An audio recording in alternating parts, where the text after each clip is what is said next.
With no fees or minimums on checking and savings accounts, banking with Capital One is like the easiest decision in the history of decisions. Kind of like Taylor Swift choosing what to wear. It's looking kind of chilly out today. I think I'll go with a cardigan. Yep, even easier than that. And with our top-rated app, you can bank anytime, anywhere, making Capital One an even easier decision. That's banking reimagined. What's in your wallet? New consumer accounts only. Approval required. Terms apply. Capital One N.A. member FDIC. NFL betting picks for Week 2 info from Joe Duffy of OffshoreInsiders.com. Not only the best handicapper in the world, but the hottest handicapper in the world.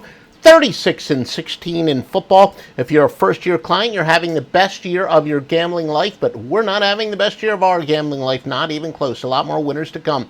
Only wise guy play yesterday was on Virginia Tech. They won in a massive rout. 2 NFL wise guy plays for today. 5-0 NFL last Sunday. By the way, we could add some picks before game time, sometime Sunday morning. Of course, they're inclusive in the price. Lock in long term now. The greatest handicapper of all time, your NFL specialist, Joe Duffy of OffshoreInsiders.com. Now some news and notes. Green Bay's Nitro defense had enormous success against Seattle. It's where a safety lines up at inside linebacker, and they have more athletic defense on first and second down. They used it on 42 of 49 plays. 5 new starters on defense Green Bay has after they were torched last year. When a team gives up single digits and the total in the game is 50 or higher, said teams have gone over 23-17. Now again, not statistically significant, but confirms the expected public reaction. The public will overreact to the fact Green Bay played well defensively last week. Falcons, though, open up at Mercedes-Benz Stadium. A lot of people think that will be an intangible. They'll be a little bit fired up. Revenge for the Packers. Falcons beat them 44-21 in the playoffs last year. Atlanta has gone over 16-4 overall, including 11-0 at home. San Fran and Seattle, 4 times in history, a team has laid 14 or more points off of a loss as an underdog in which they scored single digits. All 3 previous were shutout routs by at least 24-0. That's right. 4 times, this is the 4th time a team has laid 2 touchdowns or more off of a loss as an underdog in which they scored single digits, and all 3 times those teams have responded with shutout routes and easy covers by at least 24-0. September, though, historically Russell Wilson's worst month, a 90.4 passer rating. Compare that to November, 106.9, and December, January of 103.5. New England and New Orleans road favorites off a game in which they lost against the spread by at least 21 points, or 53-42 for 55.8%. Angry Tom Brady versus the Saints secondary. Of course, the Patriots were squashed on opening night by Kansas City.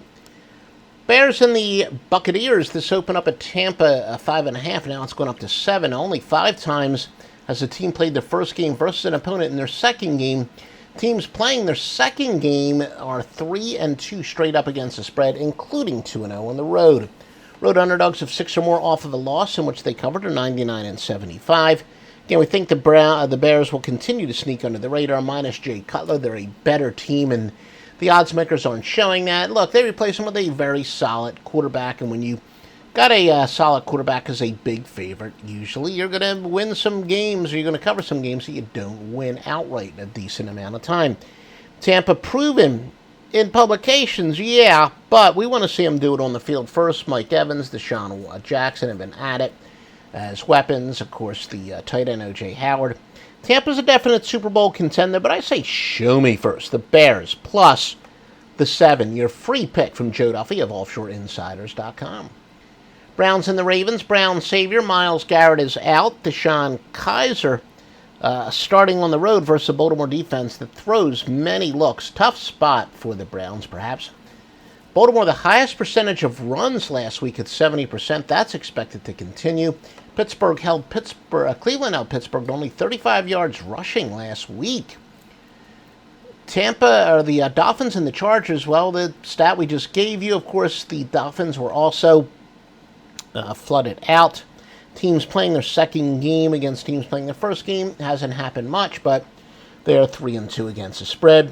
Miami did add Lawrence Timmons and Wayne Hayes to shore up that run defense, which was their weakness. Their pass defense has always been good. Vikings and the Steelers. Minnesota quarterback Sam Bradford was limited this week with a knee injury, but we do think he'll play after an MRI cleared him, though officially a game-time decision. Steelers' Le'Veon Bell did show some rust. Remember, he held out during the preseason, 32 yards rushing.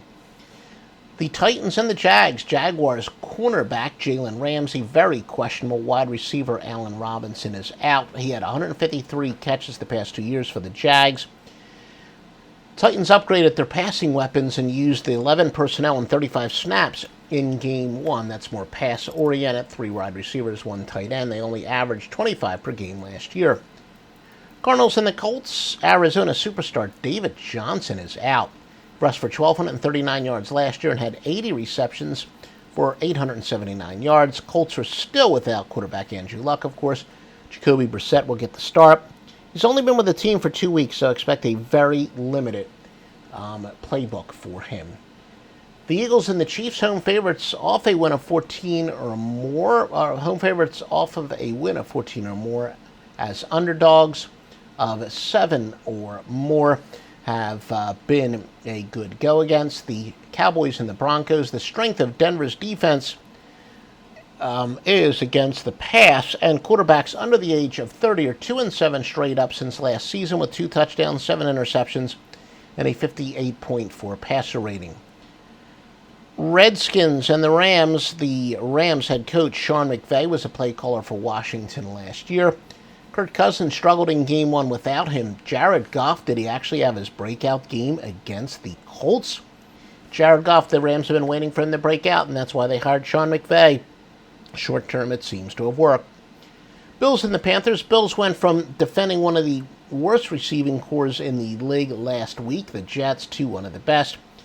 Teams that won as at least an 8-point favorite the previous week then hit the road, getting at least a touchdown, only 18-32.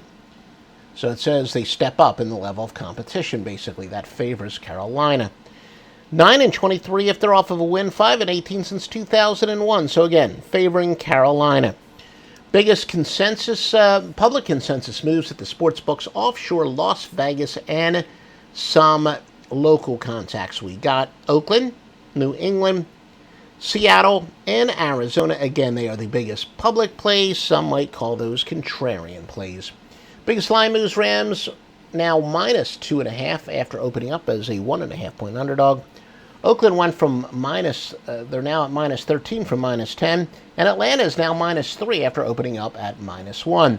Where to bet? We now have the sportsbooks conveniently located on our home page. See the 5 top sportsbooks in the world thoroughly vetted at offshoreinsiders.com. When you're ready to ride Metro, we want you to know we're ready for you. Here are just a few of the people at Metro to tell you how we're doing our part to keep riders safe. We're cleaning like never before with hospital-grade cleaning. You'll find hand sanitizer stations all over the Metro. No mask, no Metro. Need one? We have a few extras. At Metro, we're doing our part to keep the DC area moving. Find out more at WMATA.com/doingourpart.